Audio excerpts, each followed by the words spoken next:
The link will be in the description. There's a lot to talk about, so we've got to get started. So usually I have everything up when I say that. Here we go. Lots to get to. Let's get started. First, MLB says baseball's everyone's game, and then they've got a rainbow. Ironically, and not ironically, I guess, the pride thing removes 95% of people, because 95% of people, plus more than that, are not gay. More than 95% of people are straight, right? And they would rather have an opposite sex partner and, maybe have kids or maybe not have kids, but, the kids is kind of immaterial. Most people, a large majority of people, are straight. And so this whole idea of inclusion by including gay people or making the whole month excluding everybody but gay people, very exclusionary for an inclusive kind of thing. Weird, right? It's weird. It's just strange. Here's Halo. Did you like to play Halo? Not anymore. Happy Pride Month, they say. Embrace love, diversity, and inclusion. Halo, you're a soldier killing aliens with interesting guns. Love, diversity, and inclusion. Pew, pew, pew, pew, pew, pew, pew. Die, alien scum. Pew, pew, pew, pew, pew. Halo.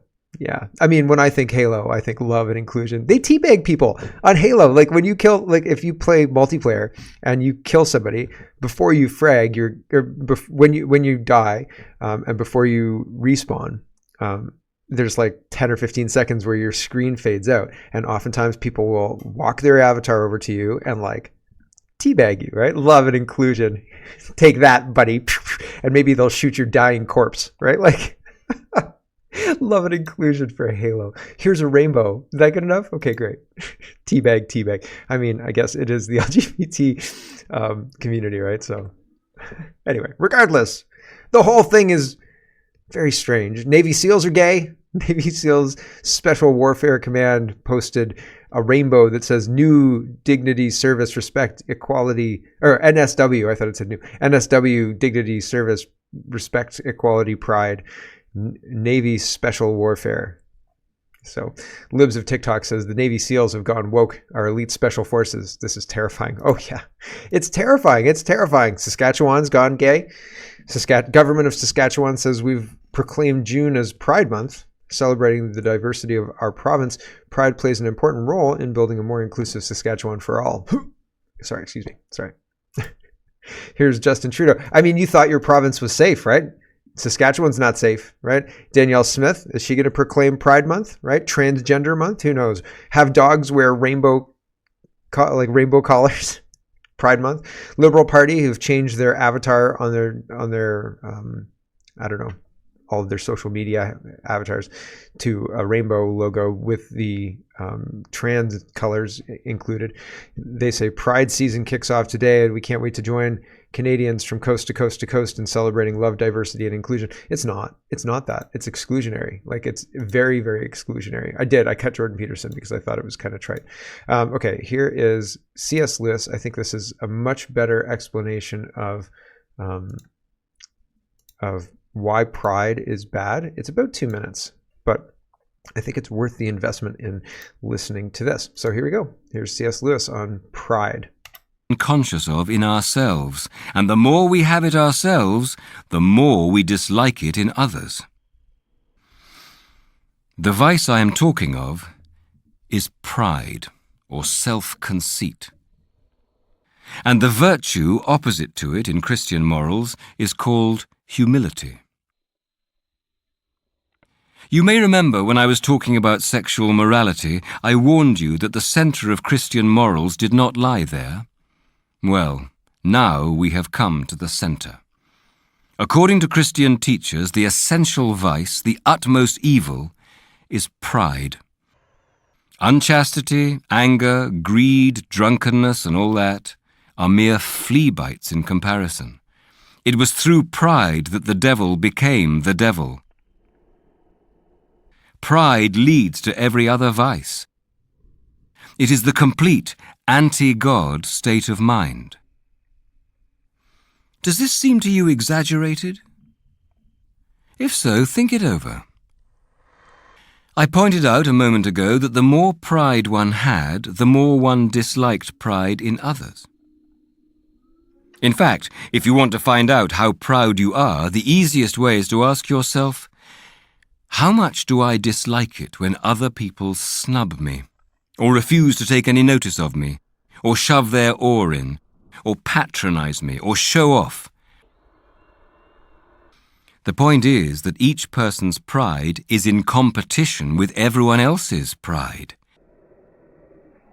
It is because I wanted to be the big noise at the party that I am so annoyed at someone else being the big noise. Two of a trade never agree. Now, what you want to get clear is that... So, fundamentally, I just thought it was interesting how he illustrated how the more prideful you are, the more you dislike it in other people, and bringing it down to the personal, like the more you wanted to be the big noise at the party, the more you're frustrated at the other person who's having all the success you imagined for yourself, right? Like pride burns everything else out. And the other part I thought was really interesting was the anti-God state of mind, right? Why do you think Canada leans into pride so much and ignores all the Christian churches burning? It's an anti-God state of mind. Pride is the embodiment, it burns everything else out, and it's inexhaustible. It wants more. It always wants more. It will continue, and it has continued, right?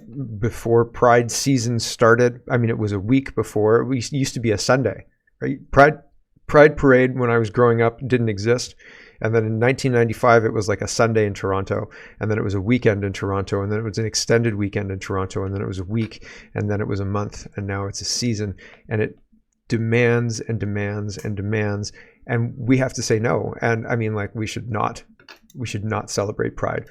Jordan Peterson's clip starts there. He says we should not celebrate Pride, and then he goes on to talk about why, but I think C.S. Lewis underlines why. It's because pride is it's voracious, and it can never be fulfilled. So it will keep eating as long as there's more to eat, and even if there isn't more to eat, it will continue to consume. And so that's why.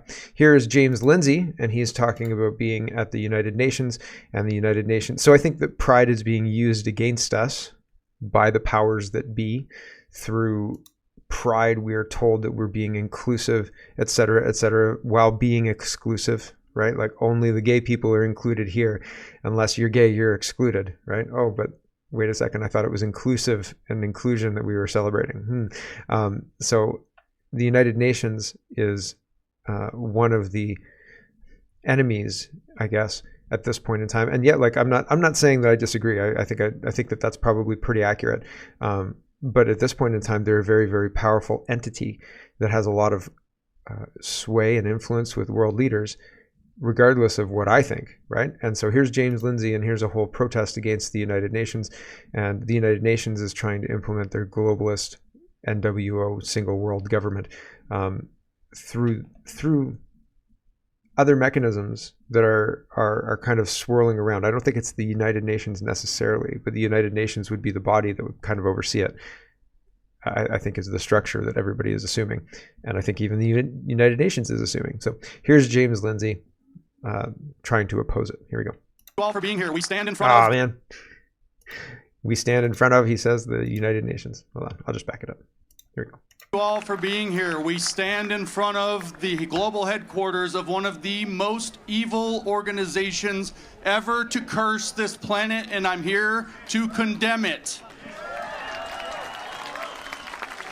We may as well be making this event in Red Square in 1934, or before the Chancellery of Berlin in 1944, or in Tiananmen Square in 1954, because the ambition of Geneva in 2024 is the same.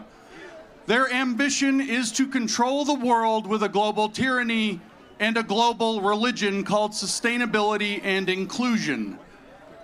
This vision was first articulated by a former Assistant Secretary General of this organization named Robert Mueller, who laid out a vision leading up to the Millennium Assembly 25 years ago, not just for a global tyranny, but for the United Nations to seize control of the entire evolution of man and the evolution of Earth.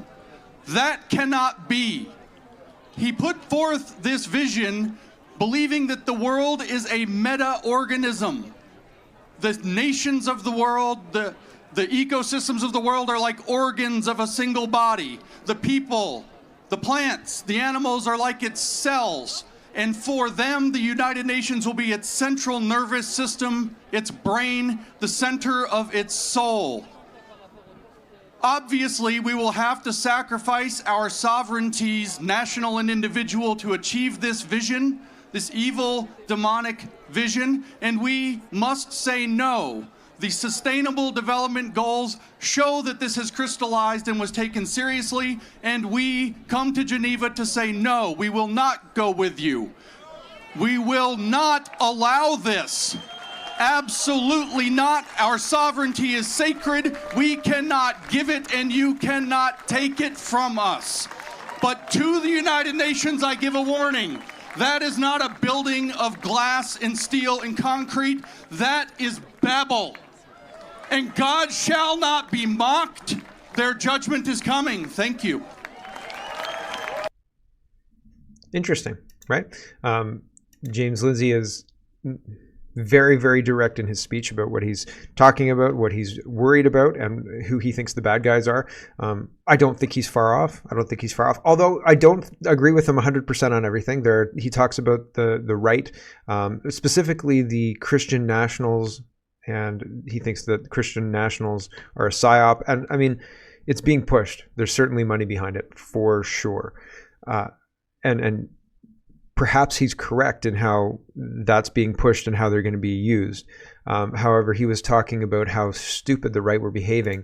And I think it's more, I think there's more to it than that. I think that there's more to it than the matador and the bull.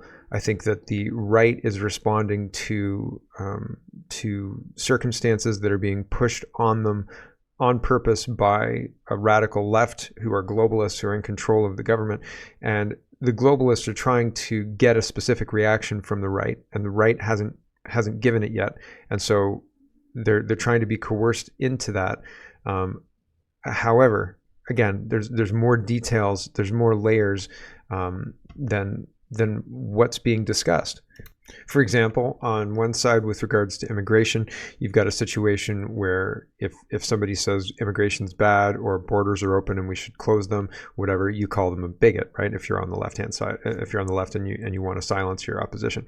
But as it becomes more and more undeniable what's going on, that loses its power. As well, they want the ability to maintain, got a catch in my throat. They want the ability to maintain the systems they've got set up. There's money behind these systems, these human trafficking systems and things like that. So they want to maintain a balance between plausible deniability and bringing in a crap ton of new people in order to turn the electorate or whatever it is. So they're trying to thread a needle between a very thin tolerance, right? And so there's more to it than meets the eye, other than just that surface, like we shouldn't have more immigration, you're a bigot, blah, blah, blah. They're trying to thread that needle, and they're trying to do it with money as well. They're trying to bankrupt the United States while at the same time using the United States money to fund their invasion, right? Like it's more complicated than that. If they wanted to just bankrupt the United States, that would be what happened. But they're trying to get the United States workforce to fund the invasion, their own replacement. You see what I'm saying? So they're trying to thread a very complicated needle, and they're doing it successfully. But most people can't see the second layer. Most people don't discuss the second layer. It's very surface, but there are other layers. It is more complicated than that. And I'm just describing the second layer. There are third and fourth order impacts and third and fourth order kind of things that have to be managed. Like, again, it's being managed. Things are happening that are bad for the United States, bad for sovereignty, bad for nation states, bad for me and you, bad for people with sense. And our ability to stop it is hampered because they have control of the governments. So, woo, it's not great, right? Like, it's not good. Okay, let's talk about money, because money is important. Martin says massive shift since 2015. Justin Trudeau was elected in 2015, right? So that's why everything started to break in Canada. Even among the many immigrants I've talked to are looking to leave and head to the United States if they're able to. Affordability is now impossible. I don't know that the United States is like where to go. Maybe Montana, you can have guns in the United States. There's certainly benefits to the United States, but it's not a dead cert that you're not going to end up in the middle of a civil war, right? And I know people who went to Alberta, and not to say they were worse off, but just the same, right? Alberta was one of the worst provinces for lockdowns and things like that. So not great. Martin again says, this wins the day, and it's a Trudeau meme. And it says, it's been almost 9 years and the budget didn't balance itself. So we're taxing the heck out of all of you. So because they're incompetent. No, they're not incompetent. They're doing exactly what they're intending to do, which is thread that very complicated needle between having us pay for the replacement invasion while pretending that nothing's wrong. And in fact, if you notice, you're a bigot. It's not an easy tightrope to walk.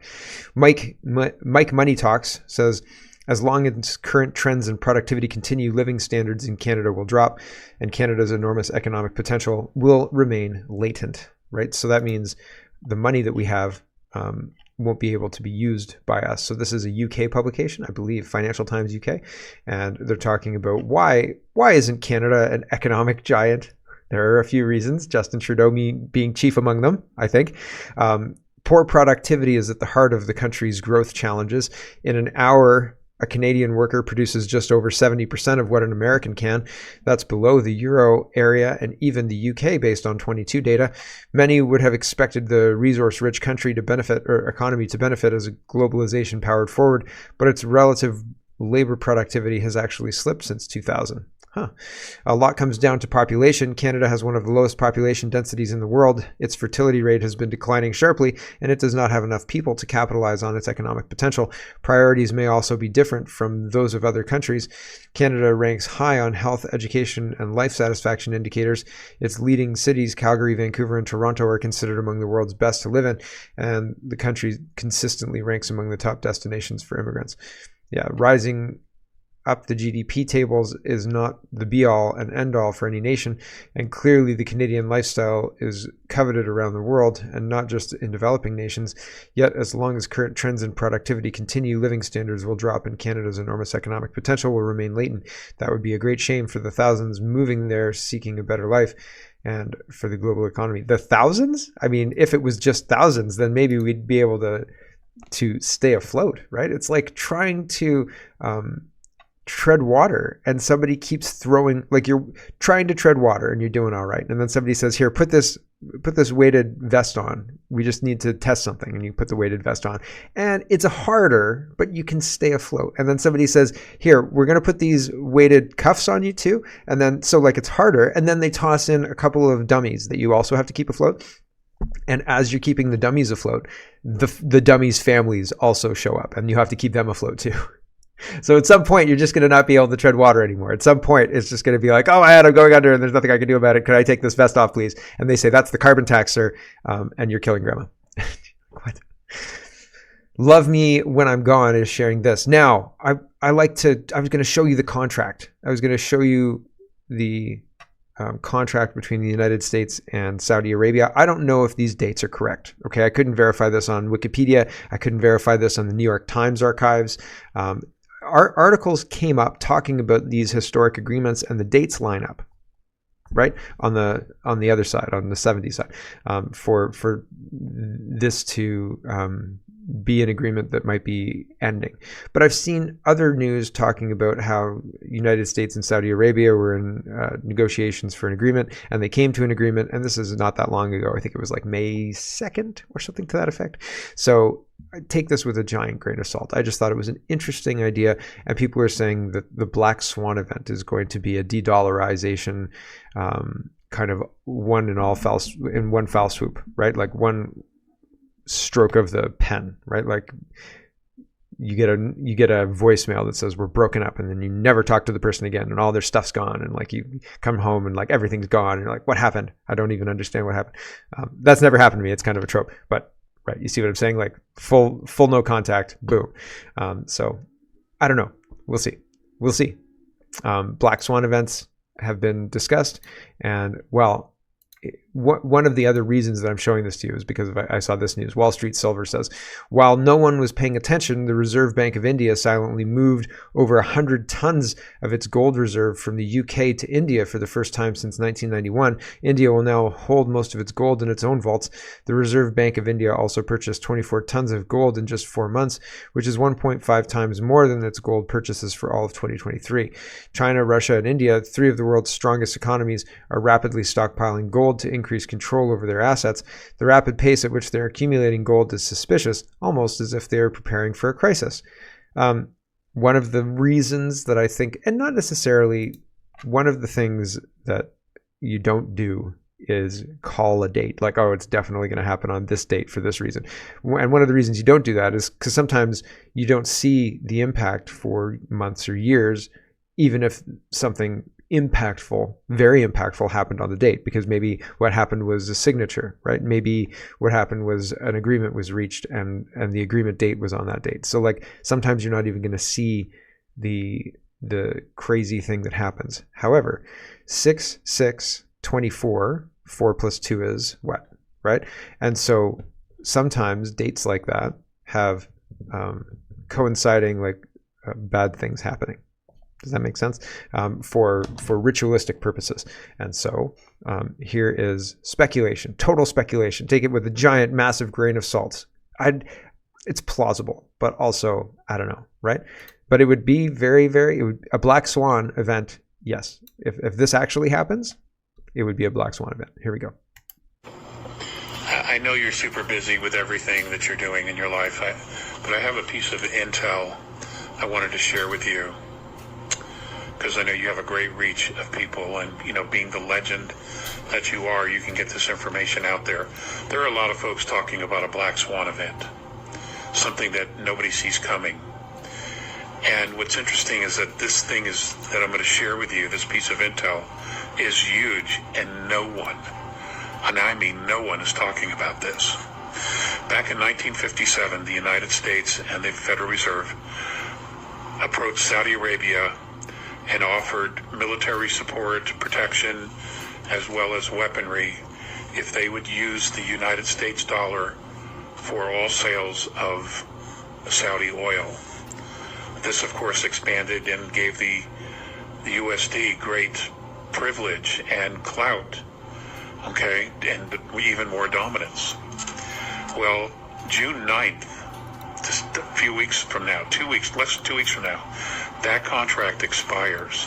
It was for 70 years. It's over. Okay, 70-something years, whatever it was. It comes to an end, and Saudi Arabia, the prince, has already notified everyone that it will not be renewed. So they will no longer be selling oil with USD or even accepting USD. If Saudi Arabia stopped accepting USD, that would be massive news. If they were making signals that they were going to stop accepting USD, there would be some movement on the markets. I'm sure people would be talking about that, right? So giant grain of salt. But it'd be interesting if that happened, and it would explain the moves of India, China, and Russia. Although BRICS, I suppose, could also explain those moves, because if you're birthing a brand new currency and a competitor to SWIFT, you better have some kind of backing on it, right? And I mean, India and China and Russia have already said they're backing it with like oil. An amount of oil would be the same as an amount of gold, would be the same as an amount of Chinese yuan or Russian ruble. So very interesting, right? Even the digital yuan is tied to these hard currencies, right? So very, very interesting stuff going on. Will it be impactful? Probably, but is this actually going to happen, this June 9th thing again? Let me know in the comments. I had a quick look on Wikipedia, etc. I found it kind of muddy. 57 to 24, is that 70 years? 57 to 24? I don't know. Hold on. I don't even think that's 70 years. I got to check. So a quick, how long ago was this? Is 1957, was that 70 years? And it was 66 years and 5 months. So if it was 69 years and like 2 weeks, I'd be like, huh. But no. So if for some reason that happens, I'll let you know. But for now, I'm going to say not plausible. because the dates don't even line up. But if I'm wrong, I'll let you know. Ollie London, let's talk about an invasion, because the West is currently being invaded. And Ollie London says thousands of British citizens marched through central London waving English and British flags while proudly chanting "England till I die" and "Rule Britannia." Thousands are marching to defend British values. So if these guys were Palestinian protesters, they'd be all over the news as heroes, right? As they've got British flags and they want to have England for British people. They're the problem, right? So here's this.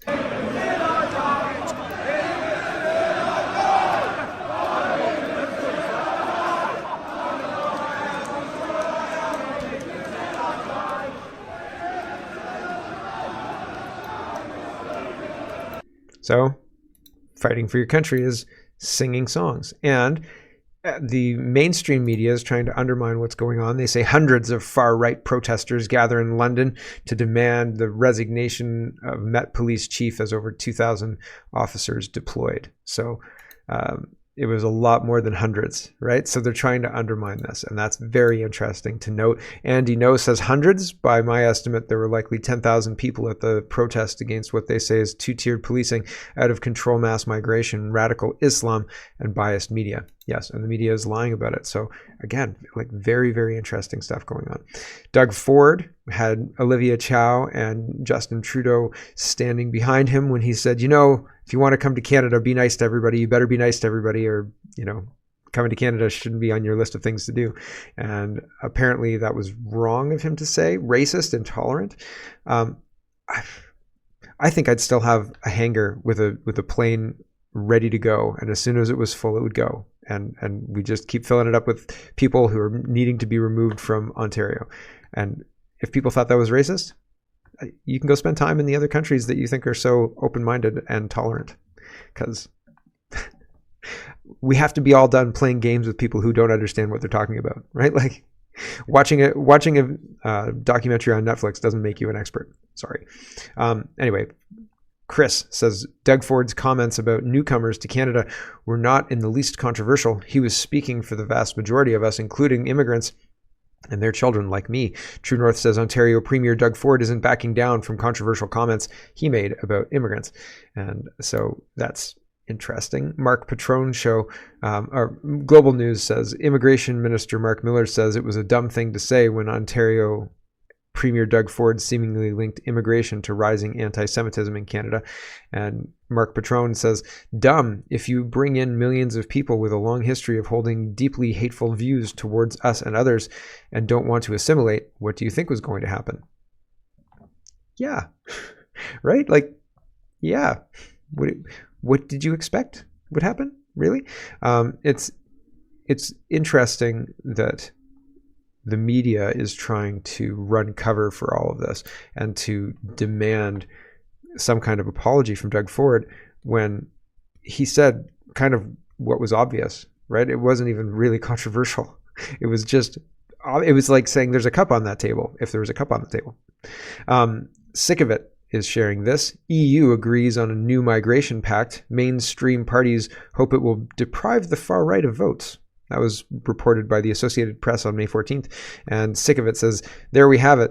What we've all known all along, imported voters. So they're trying to create a situation where there are enough people voting for left-wing communist handouts that the right wing is overwhelmed and can't respond. And I mean, are we there? I think it's very, very close between the miseducation of our children and the flooding of our country through invasion immigration. Yeah. Here is Union Station in Toronto right now, and these people are pro-Palestinian protesters. And where are the police? And the tweet says, where are the police? So here's what's happening in Union, and they're delaying people's ability to move and to get to transport, et cetera, et cetera.